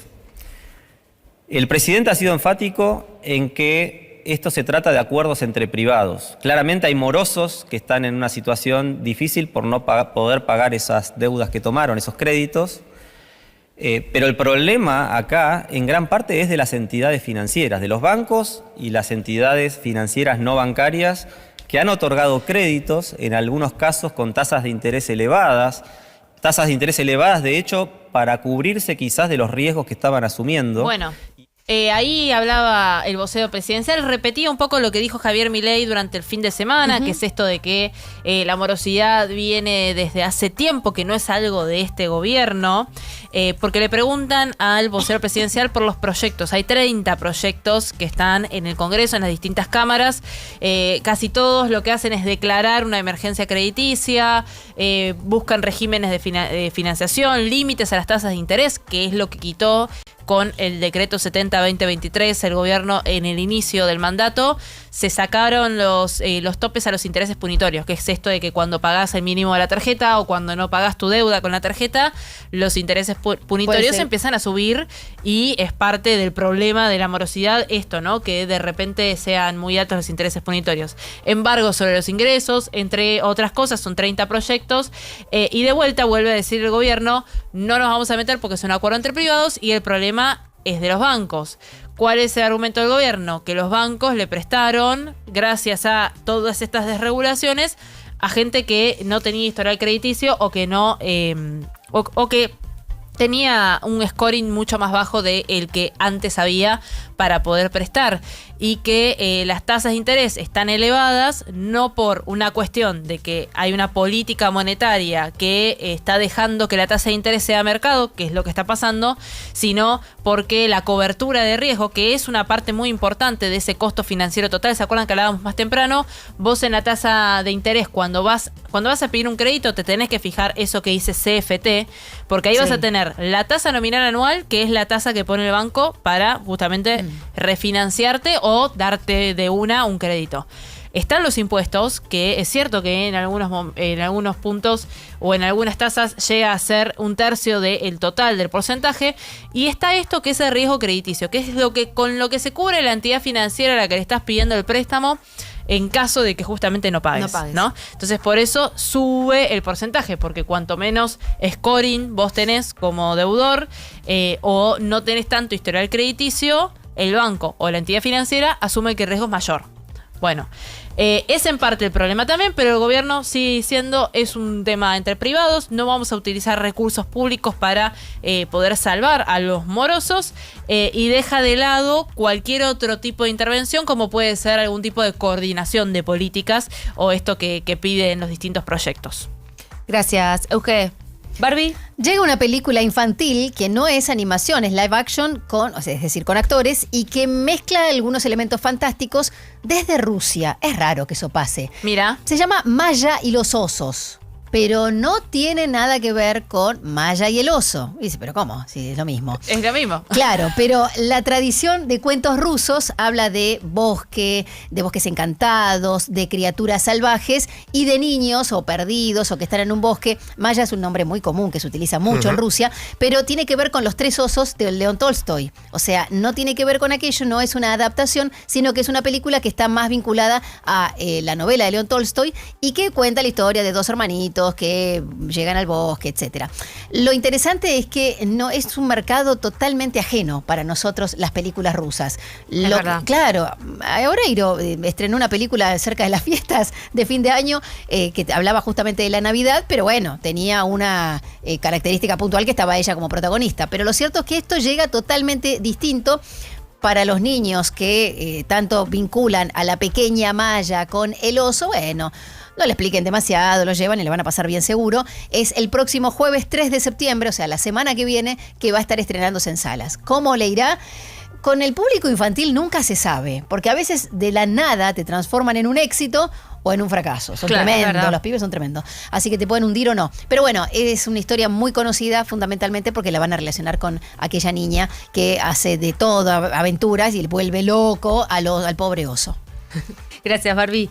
Mauro. La Corte Suprema de los Estados Unidos, por 6 votos contra 3, un voto dividido, no sé si decir que aprobó la acción de la Casa Blanca, la orden ejecutiva de Trump de marzo, donde él obligaba en cierta forma al Departamento de Seguridad Nacional a verificar las listas de ciudadanos habilitados a votar para dárselo a la oficina de correo, para que justamente se restringiera la posibilidad de fraude a nivel de voto por correo, que en Estados Unidos es legal y muy común, ¿no? Es aquellas personas que votan antes de las elecciones por correo y que lo que acusaba Trump fue por el motivo que perdió las elecciones con Joe Biden. Claro, esa orden ejecutiva, varios estados de Estados Unidos, esa orden ejecutiva fue en marzo, varios estados de Estados Unidos, mayormente, demócratas, lo que hicieron fue denunciar ante la Corte Suprema que el gobierno nacional, el gobierno central, se estaba metiendo con una política electoral que en realidad depende de cada estado. ¿Y qué dijo la Corte Suprema? Todavía es muy prematuro para saber si las medidas que dispuso el presidente de los Estados Unidos van a afectar la elección y van a afectar la constitucionalidad de los comicios en cada estado. Entonces, medio que habilitó, entre comillas, al gobierno de Donald Trump al limitar el voto por correo, pero no es que lo permite. Claro. No está diciendo esto es constitucional, sino lo que está diciendo es demasiado pronto para saber. Las elecciones son el 3 de noviembre. O sea, son a la vuelta de la esquina. Entonces todo se va a tener que apurar. Y una vez que probablemente el gobierno nacional de Estados Unidos ponga los límites para votar a nivel de voto por correo, ahí es cuando los estados van a tener más argumentos para decir a la Corte Suprema, acá se está violando una ley constitucional. Gracias, Mauro. Tengo una gran noticia para darles. Tenemos la catedral más linda del mundo. Mira. Hicieron un mundial de catedrales a través de una cuenta internacional, @documentales_de_Polsillo, donde las catedrales del mundo competían a través de la votación de la gente de cuál es la más linda del mundo. Y la Catedral de La Plata se quedó con el primer puesto de este denominado Mundial de Catedrales. La competencia, como les decía, se hizo a través de una cuenta de Instagram. El templo platense reunió más de 54.000 votos y superó con amplitud a uno de los principales íconos religiosos italianos. ¿Sabes cuál es, Mauro? Chan. El camino hacia la final, yo mientras voy leyendo vos decime. El camino hacia la final también incluyó victorias frente a... No. El Duomo debe ser en el Duomo de Milano. Sí, el Duomo de Milano. Juro que no vi el machete, pero se me vino a la cabeza. No, pensaba en Notre Dame de París tampoco. Igual la eliminó también. Es tan linda, O sea, Notre Dame es muy histórica. Sobre todo por afuera es muy linda. Cuando uno entra, es una iglesia más normal que la reconstruyeron varias veces, pero es Notre Dame, es Nuestra Dama, no es Notre Dame. Es como... Bueno, la eliminó con el 63% de los votos. Al Duomo de Milán la eliminó con el 82% de los votos. Decime que había un inglés. A la Catedral de Colonia en Alemania le ganó ante el 93% de los votos. Entre los aspectos que más destacaron, los principales estuvieron la imponente arquitectura neogótica, los vitrales y la ubicación del templo frente a la Plaza Moreno, en pleno eje fundacional de la capital bonaerense. La Sagrada Familia también perdió, entonces. Y la Sagrada, yo te estoy hablando de la parte final del concurso, donde fue eliminado a todas ellas. Que le ganáramos a España. O a una inglesa. Si le ganáramos una catedral inglesa hubiese sido espectacular. Y sí, Westminster, no sé. Y bueno, Pero ¿eran solo católicas o cristianas? La final no llegaron ni inglesas ni españolas, llegaron estas que les mencioné. Y la Catedral de La Plata resultó ganadora. Now. Obsesivo de la limpieza del auto, experto en abrillantar neumáticos, fundamentalista de la microfibra. Vos, que bajarías del auto al que abra un paquete de galletitas, necesitas un seguro que lo proteja con el mismo nivel de detalle. Para eso Zurich Auto cuenta con Z-Track, un sistema de autogestión que te ayuda a resolver rápido y a seguir minuto a minuto tu siniestro. Porque así como tu auto brilla más con cera, tu cobertura brilla más con Zurich. Zurich, protegiendo a los que mejor protegen. Seguros emitidos por Zurich Argentina, Compañía de Seguros, Sociedad Anónima, entidad autorizada por la Superintendencia de Seguros de la Nación, registro número 0228. En YPF desarrollamos más de 500 tipos de lubricantes, respaldados por las normas de calidad más exigentes y por vos. Porque no todo es lo mismo. Tenemos un lubricante para cada tipo de motor, pensado para rendir al máximo. Lubricantes YPF, calidad que fluye en cada motor. Cuando el reloj marca el regreso y atravesar la ciudad aturde, la radio te acompaña para que tu día termine mejor. After Office Now. Con Diego Senkman, Sofía Diamante, Josefina Godoy Martínez y Pablo Manzotti. El regreso más esperado. La realidad necesita bajar el ritmo. After Office Now. Lunes a viernes, de 17 a 20. Un nuevo punto de vista en Now. 97.9. Tu nueva radio. Tu batería en 50 minutos con instalación gratis.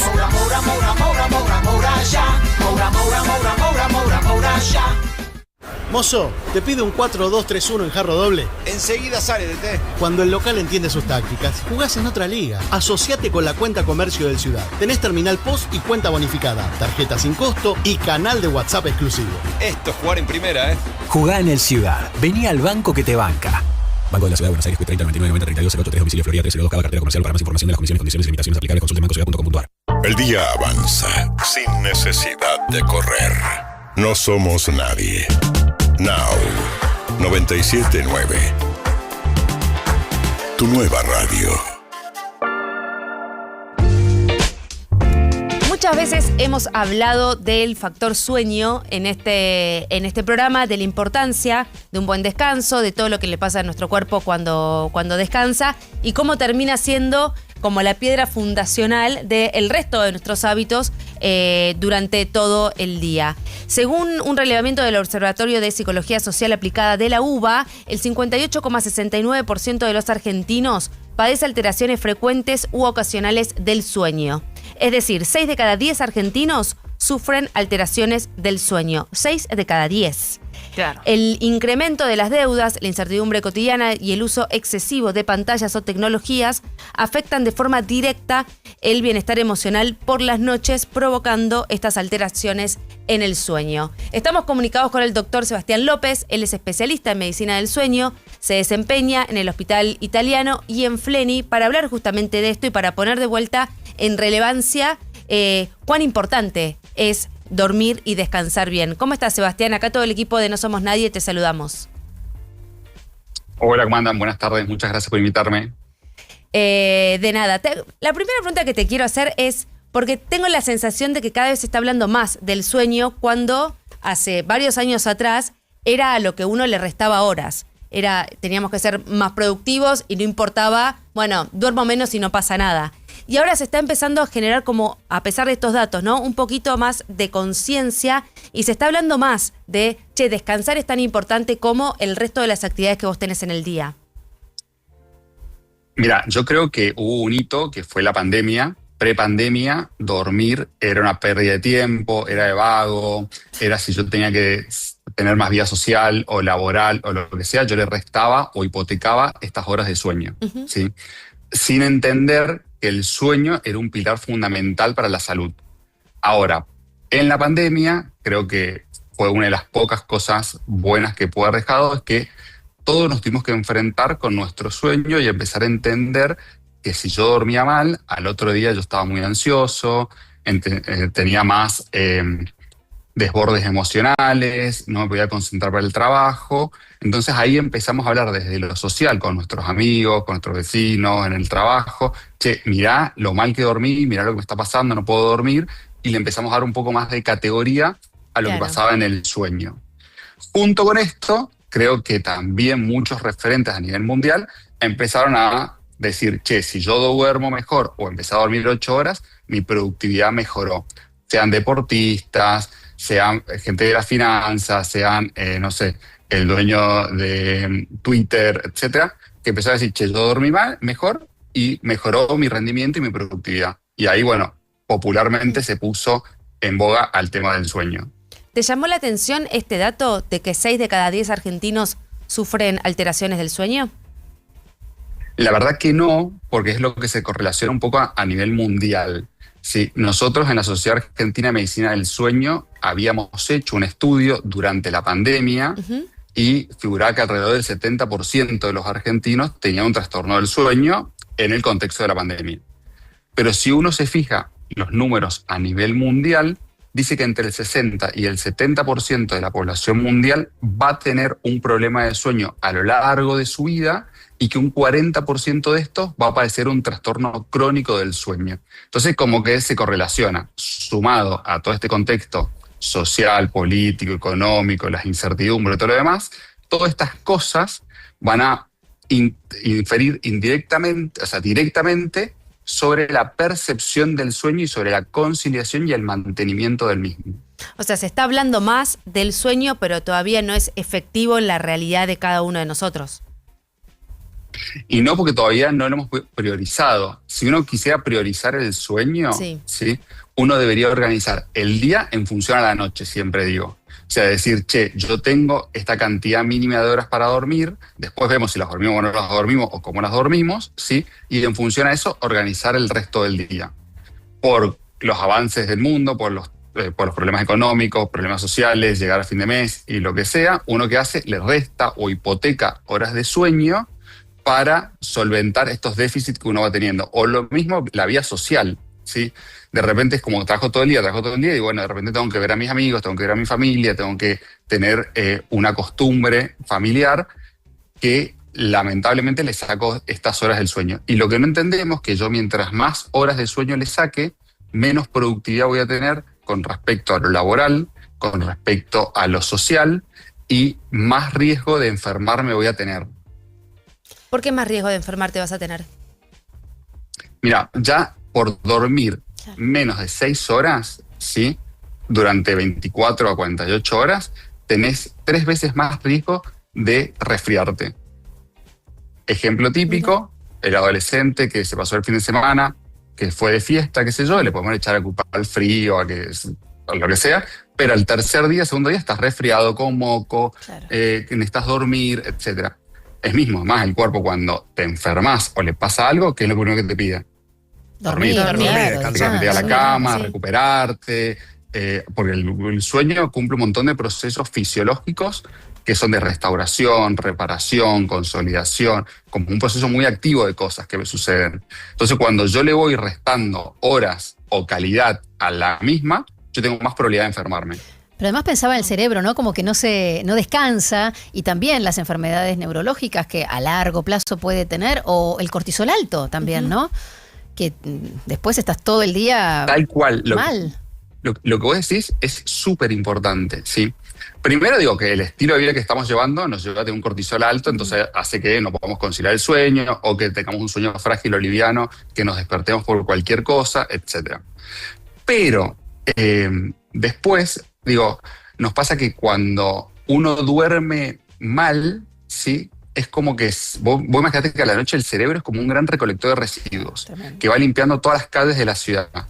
Cuando yo duermo mal, es como que hay alguien por detrás de ese recolector de residuos que le va tirando basura. Entonces nunca termina de limpiar, nunca termina de organizar y siempre nos levantamos como empastados, como embotados, como cansados, como que no arrancamos más. Y por más que uno le meta ahí energía, no arrancamos porque hay alguien que nos está jugando en contra, sí, que podemos ser nosotros mismos, o en algunas situaciones alguna enfermedad puntual del sueño que nos está afectando a tener buena calidad de sueño y los beneficios que tiene dormir bien.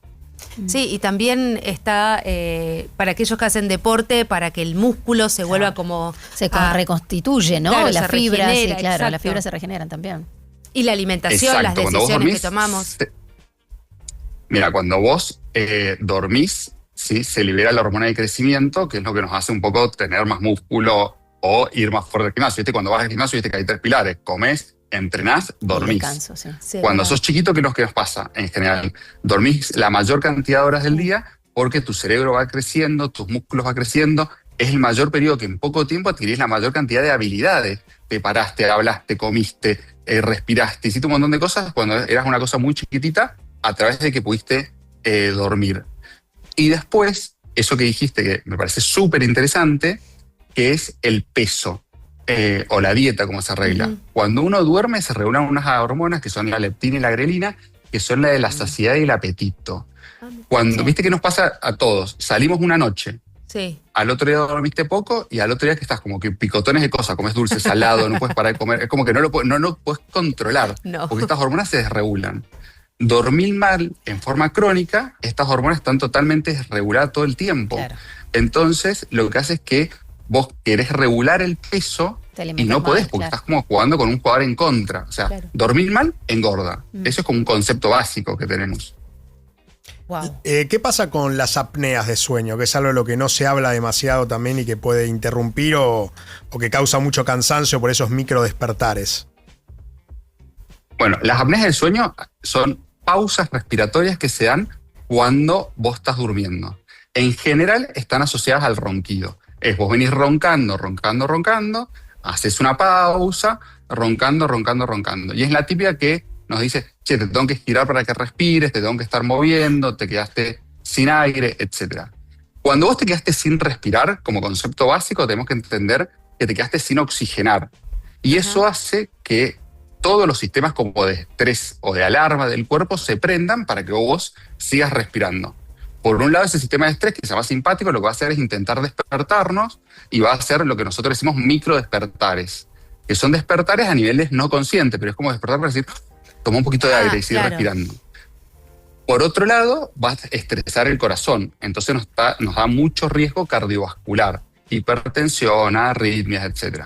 A nivel metabólico nos da más chance de estar obesos, de diabetes, y a nivel cognitivo, como las funciones cerebrales no se pueden ejecutar y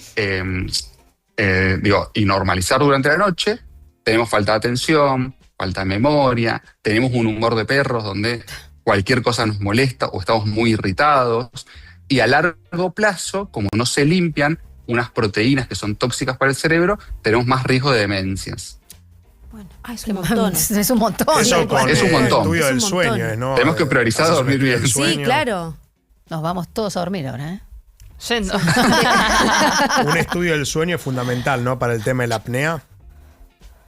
Exacto. Primero es ir a un médico que entienda de medicina del sueño, después ver qué estudio del sueño para cada paciente, porque hay varios estudios del sueño. Ajá. Según tus problemas tendrás una polisomno, donde tendrás que ir a dormir a un lugar y conectarte unos cablecitos para dormir. En otros lo podemos hacer en tu casa.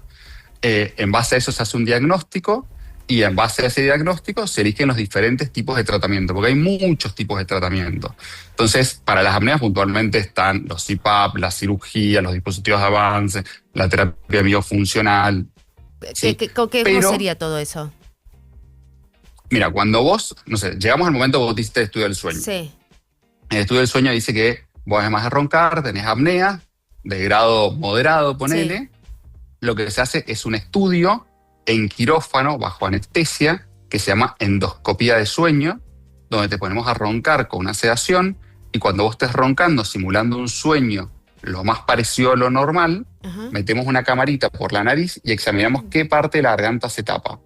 Y en base a eso decimos, che, vos tenés apnea del sueño por este motivo o aquel motivo u otro motivo. Y en base a eso podemos seleccionar tratamientos.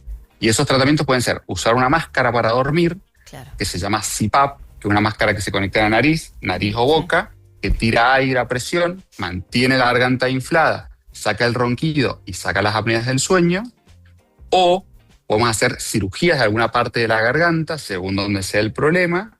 O podemos usar una placa para dormir que avanza los dientes y de esa forma saca el ronquido y las apneas del sueño.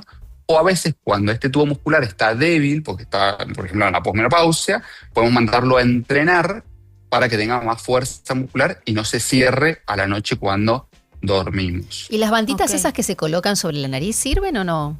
Las que te abren las fosas nasales. Las banditas que se colocan para la nariz sirven para mejorar la ventilación nasal exclusiva. Sí. Eso es... o sea, nosotros pensamos que la nariz simplemente calienta, humidifica el aire y es un adorno lindo en el rostro. Depende. Además de eso, bueno, un adorno patognomónico del rostro, digámosle. Pero además de eso, activa el sistema parasimpático, que es el sistema que nos lleva a la calma, mejora la distribución de la sangre y del oxígeno en el resto del cuerpo, porque se libera una sustancia que eso lo permite, mejora la función cardíaca, ¿sí? Y mejora la percepción del sueño, ¿sí? Pero no mejora los trastornos del sueño. Y ahí yo siempre digo que el sueño tiene como dos partes, que tienen que estar muy equilibradas. Una parte, que es como la parte anatómica, que tiene que estar la nariz permeable, la garganta permeable, entrar la respiración bien, que las etapas del sueño se cumplan, que es como bien lo anatómico y lo fisiológico. Y después está todo lo subjetivo del sueño. ¿Sí?